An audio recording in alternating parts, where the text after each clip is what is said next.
छोटा सा डिस्क्लेमर, ये स्टोरी मेरी इमेजिनरी वाली स्टोरी है। इसमें जितने भी कैरेक्टर है वो पूरे इमेजिनेशन के हैं। ये स्टोरी ना किसी रिलीजन ना किसी लोगों को रिप्रेजेंट करती है। ठीक है, शुक्रिया। तो आप लोगों का स्वागत है मेरे फर्स्ट चैप्टर के दिन। मेरा फर्स्ट चैप्टर और फर्स्ट आर्क जो मैंने कहा था सैटरडे को मैं कवर करूँगा, अब वो कवर करने वाला हूँ। जो कोई भी नए हो, अगर तुम मुझे फ़र्स्ट टाइम देख रहे हो तो आप लोगों के लिए ज़रूरी है कि आप मेरा फर्स्ट वीडियो देखो। इस वीडियो के बाद देख लेना, वैसी कोई जल्दबाजी नहीं है। मैं हूँ ज़ुल्करनैन, जैसे कि मैंने बताया मैं एक नरेटर हूँ और एक राइटर भी हूँ। तो जो मैंने आपको बताया था प्रीवियस वीडियो में, जो हम करंट स्टोरी जो कवर करने वाले हैं उसका नाम है, एक बार फिर से बता देता हूँ, उसका नाम है द रिटर्न ऑफ अजब्स, the war of flame, water, land and gold. इसको लिखने वाले हैं गिब्रान्स हैंडीवर्क। जो कि कौन है, गिब्रान कौन है आपको पता है अगर आप प्रीवियस वीडियो देख कर आए हो। तो हम कवर करने वाले हैं फर्स्ट सीज़न कह लो या फर्स्ट आर्क कह लो। हमारे फर्स्ट आर्क का नाम है फ्लेम फ्लोक आर्क। याद रखना ये ज़रूरी है, flame flock arc, first season का फर्स्ट चैप्टर। तो अब मैं तुम्हें इस स्टोरी की समरी थोड़ी बहुत बता देता हूँ। ये स्टोरी बेसिकली अरब टाइम्स पे बेस्ड है। इसमें आपको ये जो फ्लेम, वाटर, लैंड और गोल्ड है ना, ये एम्पायर्स के नाम है। तो हम क्या करेंगे, अलग अलग एम्पायर्स के अलग अलग बैटल्स देखेंगे और इसमें आपको वॉर मिलेंगे। और इसमें जो अजब्स है, ये अजब्स कौन है, ये अजब्स है एक स्पीशीज़ कह लो, animal type species, but animals ही नहीं, एनिमल टाइप स्पीशीज़, जो कि जैसे कि आप पढ़ सकते हो द रिटर्न ऑफ अजब्स, मतलब वापस आने वाले हैं। ठीक है, तो ये याद रख लेना, ये स्टोरी की समरी है। हमारे फर्स्ट चैप्टर, फर्स्ट सीज़न के फर्स्ट चैप्टर का नाम है द बिगिनिंग। इस चैप्टर की समरी देख लो, ऐसा है कि इसमें तुमको थोड़ा बहुत अजब्स के बारे में बताया जाएगा, फिर उसके बाद फ्लेम एम्पायर के बारे में बताया जाएगा। हाँ, हम जो करंट एम्पायर चल रहे हैं वो है फ्लेम एम्पायर।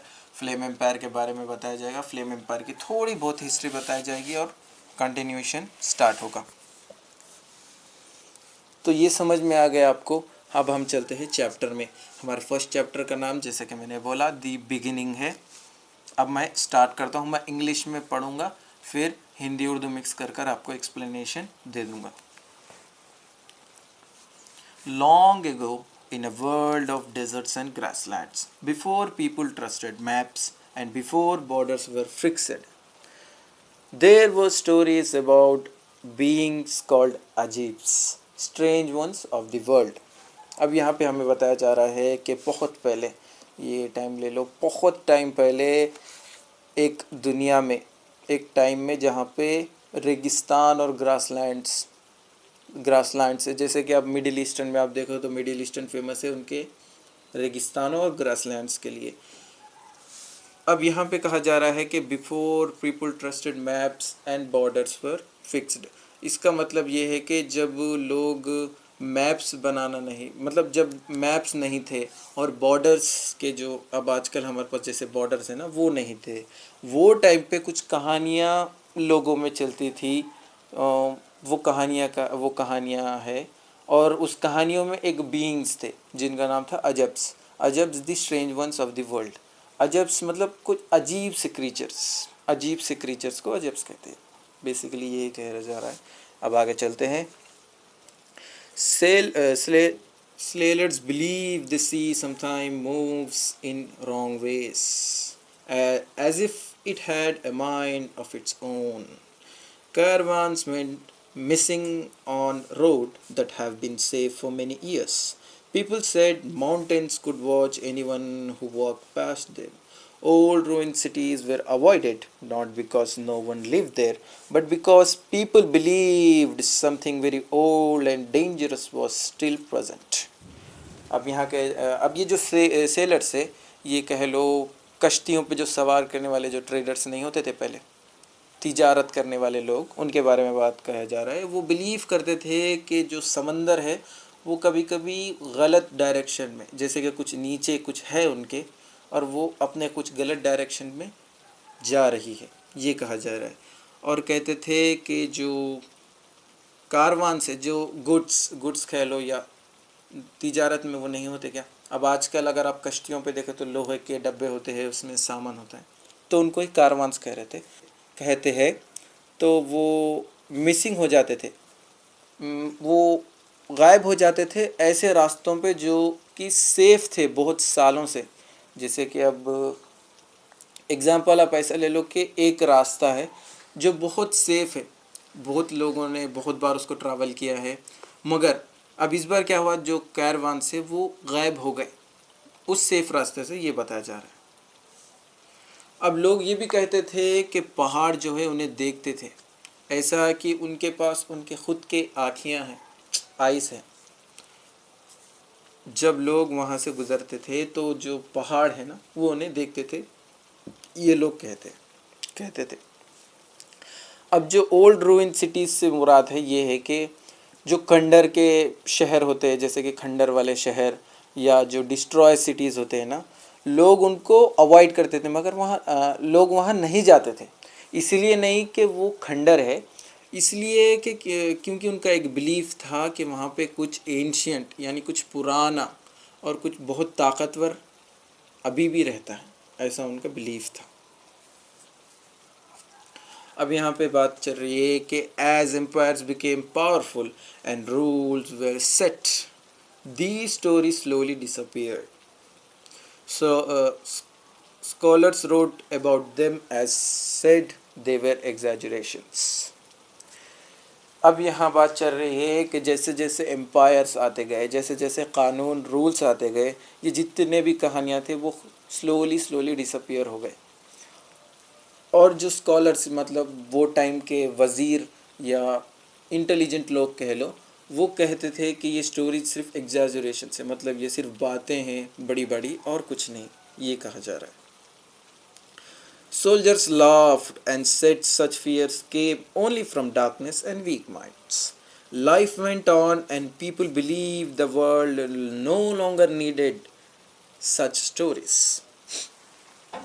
अब जो सिपाही होते हैं वो कहते हैं कि वो हंसते हैं और कहते हैं कि ये जितने भी कहानियाँ हैं अजिब्स के, ये अंधेरे के कहानियाँ हैं और जिनके कमज़ोर दिमाग होते हैं उनके लिए है, ऐसा उनका मानना था। अब यहाँ पे नैरेटर कह रहा है कि ज़िंदगी चलते रही और लोग ये यकीन कर लिए कि ये दुनिया को ऐसे कहानियों की ज़रूरत नहीं है। अब नैरेटर कहता है, but the land did not forget, old roads become silent, caravan stopped coming back. अब यहाँ पे ये जो लाइन है ये हमें बताती है कि जो ज़मीन है वो नहीं भूली, और जो पुराने रास्ते हैं उस टाइम के वो अभी भी खामोश है। अब यहाँ पे एक फ्रेज़ आ रहा है कि कैरवान स्टॉप्ड कमिंग बैक। इसका मतलब ये है कि जो कैरवान्स थे, अब जैसे जैसे एम्पायर बढ़ा ना तो ये बंद हो गए, मगर अब ये जनरेशन की बात हो रही, जनरेशन से ये नैरेटर अपना बोल रहा है कि जनरेशन की बात हो रही है लाइंस में। अब कैरवान्स फिर से मिस हो गए, कैरवान्स फिर से रुक गए वापस आना। People began whispering again, using names that had not been spoken for many generations. The Ajibs were never gone. People had only forgot them. अब फिर से लोग चालू हो गए इनके बारे में विस्पर्स, मतलब गॉसिप्स करना, ठीक है। Using the names that have been not spoken for many generations, ये नाम जो बहुत जनरेशन से नहीं बातचीत हो रही थी अब फिर से आ रहे हैं। अब यहाँ पे नैरेटर कह रहा है कि दी जो अजीब है वो कभी गए ही नहीं, पीपुल जो लोग हैं सिर्फ उन्हें भूल गए थे, यहाँ पे ये इम्प्लाई हो रहा है। In the world that believe, अब यहाँ पे हमारी लाइन आ रही है कि अब दुनिया के बारे में बात कर रहा है हमारा जो नैरेटर है। And in a world that believed it was modern and civilized, legends were about to return. अब यहाँ पे हो रहा है कि एक ऐसी दुनिया जो ख़ुद को civilized और अपने आप को मॉडर्न सिविलाइज कहती है, लेजेंड्स वापस आने वाले। अब अभी भी देख लो, अब हमारे घर में कुछ कहानियाँ होती है पुराने मॉन्स्टर्स की कह लो या कोई भूतिया कहानी, अब हमें वो जोक लगती है, क्योंकि अब हम मॉडर्न हैं, हमारे पास हमने बहुत सारा इन्फॉर्मेशन, साइंस की वजह से हमें ये स्टोरियाँ सिर्फ एक मजाक लगती है, मगर यह नैरेटर वही इम्प्लाई कर रहा है कि एक दुनिया जो अपने आप को मॉडर्न और सिविलाइज समझती है, अब जो लेजेंड्स है वो वापस आने वाले हैं। यहाँ पे ये जो पैरा था, ये हमें अजब्स के बारे में थोड़ा बहुत उनकी हिस्ट्री बताता है। अब यहाँ से फ्लेम एम्पायर के बारे में बताया जाएगा, ठीक है। Long ago, one such empire rose from this land.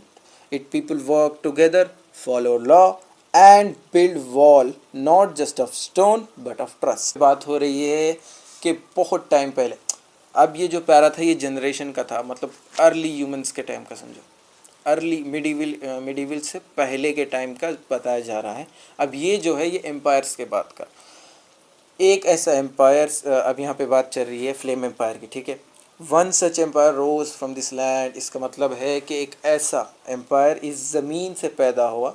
It people, यहाँ के लोग कानून को फॉलो करते थे। और जो दीवार है ये एक फ्रेज़ है, ठीक है। Build wall not just of stone but of trust, मतलब जो दीवारें हैं ऐसा समझो कि वो एक दूसरे पे बहुत भरोसा करते हैं। वो सिर्फ पत्थर की दीवारें ना बनाए, नहीं बनाए, वो पूरे भरोसे की दीवारें बनाए। अब यहाँ पे चल रहा है कि with time their land became known as flame empire.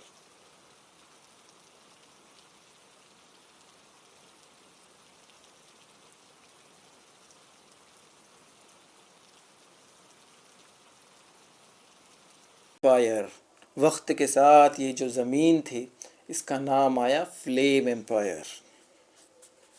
Respected for peace, discipline and justice, ये जो फ्लेम एम्पायर है वो बहुत ज़्यादा इज्जत वाला था और ये जाना जाता था अपने पीस के लिए, अपने डिसिप्लिन के लिए, अपने जस्टिस के लिए। No man stood above the law, no family was left protection. अब यहाँ पे बताया जा रहा है कि ये जो फ्लेम एम्पायर है ना, इसके फ्लेम एम्पायर में कानून से ऊपर कोई आदमी नहीं था और कोई भी फैमिली कह लो जो फ्लेम एम्पायर में है वो छूटी नहीं बिना प्रोटेक्शन के। यहाँ पे ये इम्प्लाई हो रहा है। ट्रेडर्स, यहाँ से फिर से, traders travel without fear, children slept without hunger and soldiers guarded the borders with pride. यहाँ जो ट्रेडर्स है वो ट्रैवल करे बिना डर के, तिजारत करे बिना डर के, और यहाँ पे जो बच्चे हैं वो बिना भूख के सोते। ये इम्प्लाई कर रहा है कि उन्हें पेट भर खाना मिलता है, वैसा कुछ। और जो सोल्जर्स है वो वो जो बॉर्डर गार्ड करते हैं ना, पेट्रोल करते हैं, वो प्राइड से करें। अब जैसे एग्जांपल ले लो, अब हम इंडियन लोग हैं, इंडियन लोगों को आर्मी में जाना एक प्राइड है। सैलरी के लिए, पेंशन के लिए नहीं जाते, वो जाते हैं एक प्राइड, एक ऑनर, वो कुछ अंदर से कहता है कि हाँ मुझे जाना चाहिए। तो वो ऐसा ही यहाँ पे वही इम्प्लाई कर रहा है। The ruler of this empire was Emperor Malik al-Suleiman, a man known for wisdom and calm spirit. अब इस इतनी बड़ी सल्तनत को जो हुक्म करता है उसका नाम है एम्परर मलिक अल सुलेमान। ये जाना जाता है इसके विजडम, मतलब इसके नॉलेज के लिए, और काम स्पिरिट, शांत आदमी है समझो। For many years he ruled with steady hands and a measured heart. Under him the Flame Empire became the third largest empire in the world, not through conquest but through order. अब यहाँ पे कहा जा रहा है कि ये बहुत सालों से ये जो ज़मीन को ये रूल कर रहा है, ठीक है। इसके राज में फ्लेम एम्पायर वर्ल्ड का थर्ड लार्जेस्ट, स्ट्रॉन्गेस्ट, लार्जेस्ट कह लो, एम्पायर बन गया इसके अंडर रूल में, ठीक है। अब ये कैसा बना? नॉट थ्रू कॉन्क्वेस्ट, मतलब जंग से या ज़मीन को, वो होता है ना, अब हम जंग पे जाते हैं तो एनिमी की ज़मीन हम हथिया लेते हैं, वैसा नहीं, बट थ्रू ऑर्डर, वही डिसिप्लिन, जस्टिस वगैरह वगैरह से। अब यहाँ पे एक लाइन आ रही है, ये बहुत इम्पोर्टेंट है। ये जो लाइन है ना, ये ऐसा समझो कि पूरी स्टोरी पे इम्पैक्ट करेगी, ठीक है। But time spares no crown, जो वक्त है वो किसी भी ताज को नहीं छोड़ता। ये लाइन आप याद रखना, क्योंकि ये लाइन इतनी इंपॉर्टेंट है, ये पूरी स्टोरी को कवर करेगी ये लाइन, आप समझोगे आगे जाके, ठीक है। अब ये यहाँ पे हमारा फर्स्ट पैराग्राफ कंप्लीट होता है। अब हम चलते हैं हमारे सेकंड पैराग्राफ में। The emperor Malik and his two sons. Emperor Malik grew old. His beard turned white, his hand shook when he lifted a cup. Yet his eyes remained sharp, that has watched decade of peace and war alike. अब emperor Malik है, वो बूढ़ा हो गया है, उसकी दाढ़ी white हो गई है, उसके हाथ शुक हलते हैं वो जब चाय का कप उठाता है। ये इम्प्लाई कर रहा है कि वो बूढ़ा हो गया है। Yet his eyes remain sharp, इसकी आँखें अभी भी शार्प है। ये इम्प्लाई कर रहा है कि इसने डेकेड्स मतलब बहुत ज़माने से वॉर और पीस, जंग और शांति एलाइक देखा है। अब तुम अभी भी देख लो, कोई जो जंग वाले मेजर लोग होते हैं जो जंग से सरवाइव करते हैं, उनके आँखी में अगर आप देखोगे तो आपको समझ में आएगा कि ये लाइन क्या इम्प्लाई कर रहा है।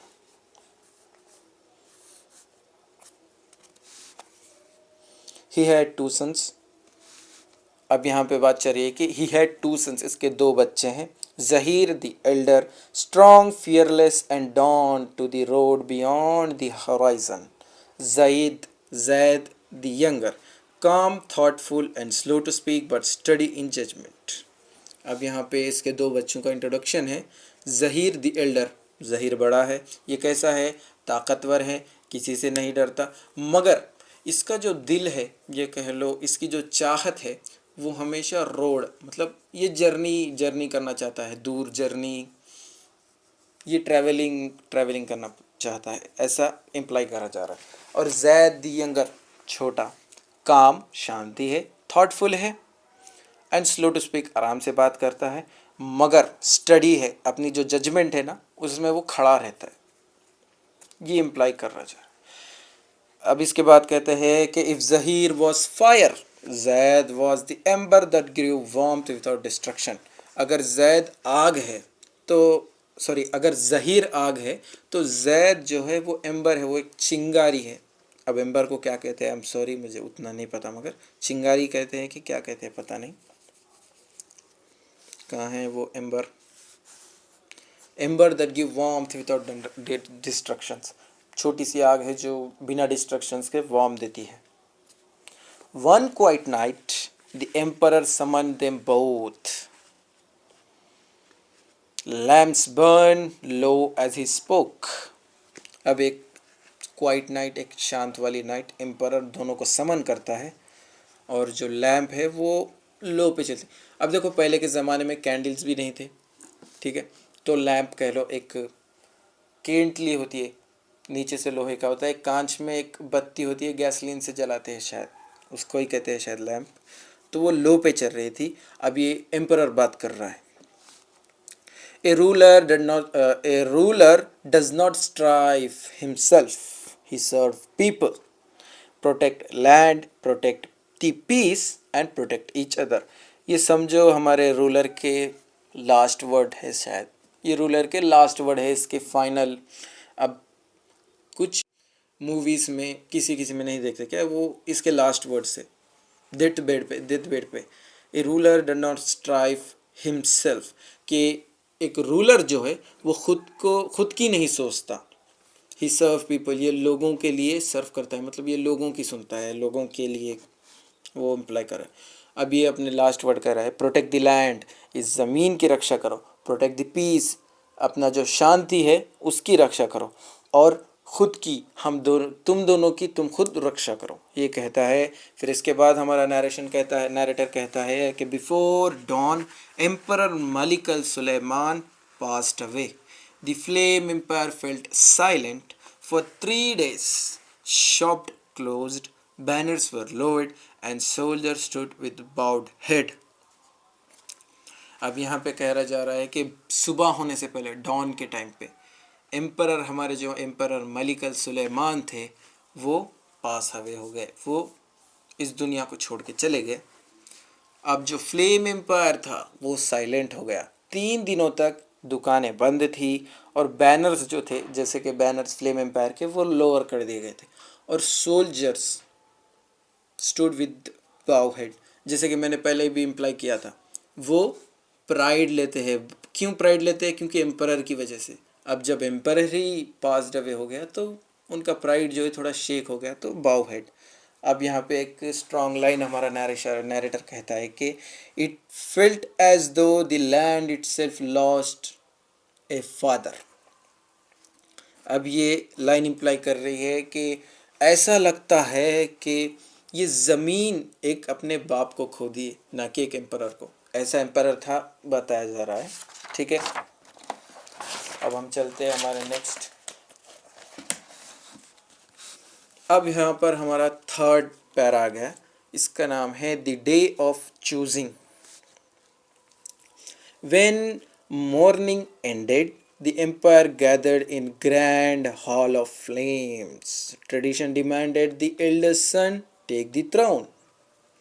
Zahir stepped forward, but he did not touch the throne. अब जब इसकी सेरेमनी समझो, इसकी डेथ सेरेमनी कह लो, वो कंप्लीट हो गई। The empire gather in the grand hall of flame. अब पूरा एम्पायर के नोबल्स, जनरल्स और थोड़े बहुत पेजेंट्स, नॉर्मल लोग कह लो, वो ग्रैंड हॉल ऑफ फ्लेम में आ गए। ये एक थ्रोन रूम समझ लो इसको। ठीक है, जो फ्लेम एम्पायर का ट्रेडिशन था वो था कि जो बड़ा लड़का है, जैसे कि जहीर, वो थ्रोन लेगा। ठीक है, अब जहीर आता है। Zaheer step forward, but he did not touch the throne. For a moment he remembered his father's voice, calm and steady. A crown is not taken, his father once said, it carried. अब यहाँ पे ज़हीर, जैसे कि वो बड़ा है, वो सामने आता है और कहता है कि सामने आता है, मगर वो थ्रोन की तरफ नहीं जाता है, वो लोगों से लोगों से बातचीत कर रहा है। और फॉर अ मोमेंट, मतलब ये बात करने से पहले उसे ये एक समझो बैक क्या कहते हैं उसको, मेमोरी आती है कि ये याद करता है अपने फादर्स वॉइस को, काम एंड स्टडी जो है, कि उसके फादर ने एक बार कहा था कि ए क्रोन इज़ नॉट टेकन, जो थ्रोन की बात कह रही है कि वो लिया नहीं जाता, उसको कैरीड करना होता है।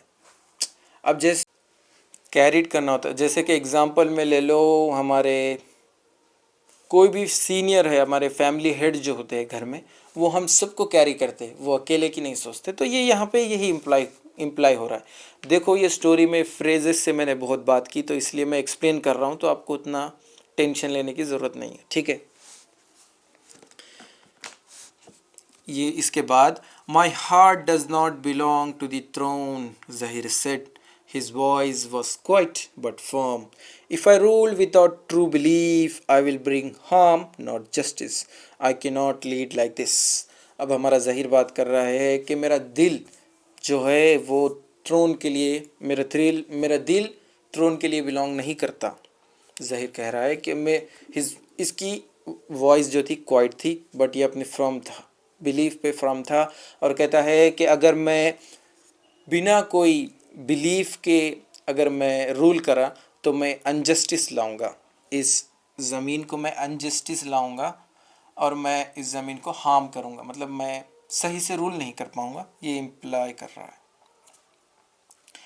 अब ये he looked at the gather faces, hope, fear, expectation. अब ये पलट कर देखता है लोगों को, थोड़ों के पास होप है और थोड़े होप कर रहे हैं कि वो बने, थोड़ों को डर लग रहा है, थोड़ों को एक्सपेक्टेशन है उससे। Then he turn to his brother. अभी अपने भाई के तरफ, जो जैद है उसके तरफ टर्न होकर कह रहा है, our father trusted Zaid, Zaheer said. He taught him to listen before he commands. Father was a ruler who feared injustice more than enemies. अभी अब जैद से बात कर रहा है कि हमारे जो पिताजी थे वो जैद को बहुत ज़्यादा ट्रस्ट करते थे, और उन्होंने जैद को बिफोर कमेंट्स उन्होंने जैद को सिखाया कि पहले सुनो फिर काम करो। सुनो फिर काम करो। Father wanted a ruler who fears injustice more than enemies. जो मेरे बाप को एक ऐसा रूलर चाहिए था जो इनजस्टिस से ज़्यादा डरे और उसके दुश्मनों से नहीं। ये फ्रेज़ का मतलब वही है कि वो इनजस्टिस होने से बहुत ज़्यादा डरे और अपने दुश्मनों की बात में।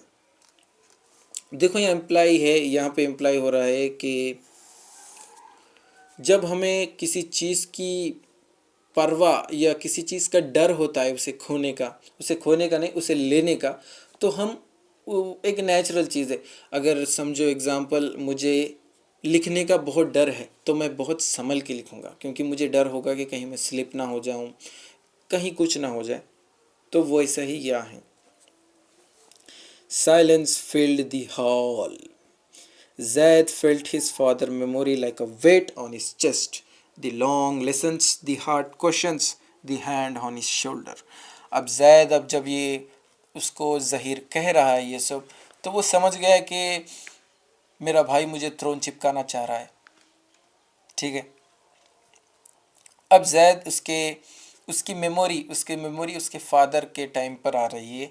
वो लंबे लंबे लेसन्स और क्या कहते हैं, वो बहुत मुश्किल क्वेश्चंस, और उसके बाप के हाथ उसके कंधे पे, ये सब चीज़ें उसके जो दिल है उस पर बहुत ज़्यादा वज़न डाल रही है।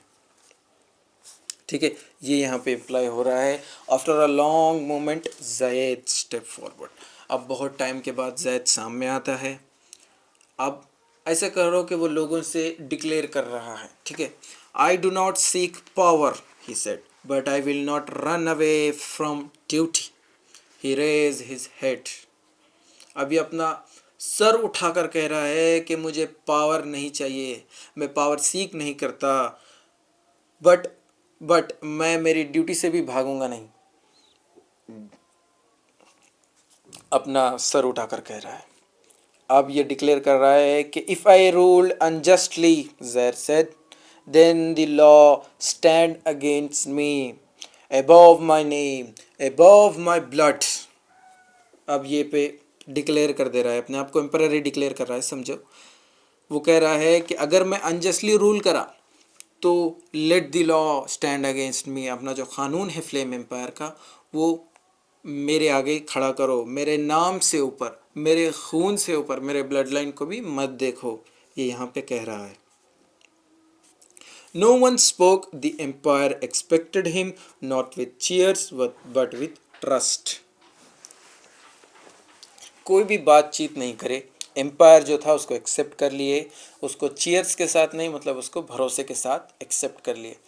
चलो, मैं क्या सोच रहा हूँ कि ये जो चैप्टर बहुत बड़ा है तो मैं इसको 2 पार्ट्स में डिवाइड करूँगा। हम सिर्फ यहाँ तक ही कवर करेंगे। ऐसी बात नहीं कि मैं सैटरडे को पोस्ट करूँगा, आपको इसके साथ ही 2 वीडियोस आ जाएंगे, समझो, चैप्टर 1 के। चलो, मैं पार्ट 2 में आपसे मिलता हूँ। आपका शुक्रिया, बाय बाय।